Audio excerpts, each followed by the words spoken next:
ചക്രമത്തെ അടിഭാഗം നോക്കി കഴിഞ്ഞാലേ മഞ്ഞക്കളർ കൊണ്ടിത്ര ആയത്. പിന്നെ 2 മാസം വരെ കണക്ക്. ചക്രമത്തെ 1 മാസം ഇതാവാനും 1 മാസം കായ് അതിന്റെ പൊക്കി നോക്കി കഴിഞ്ഞാലേ അതിന്റെ അടിഭാഗം മഞ്ഞക്കളറാ പോകത്തില്ല. നീര് മഞ്ഞ ഉണ്ടാവും. അതൊരു പാകം ഇങ്ങനെ അടിച്ചു കൊടുത്തു കഴിഞ്ഞാൽ കട്ടി നമ്മൾ തട്ടുമല്ലോ. അത്ര ശബ്ദ വ്യത്യാസം ഉണ്ടാവും.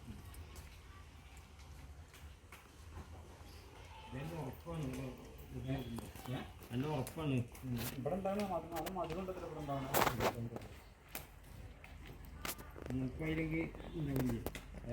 ചെറുത് പൊടിച്ചിട്ടുണ്ടല്ലേ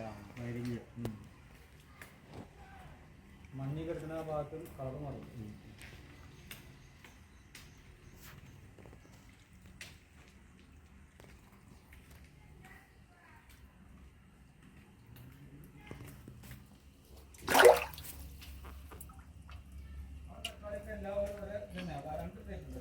അതൊന്ന് വലുത് കാണാമല്ലോ.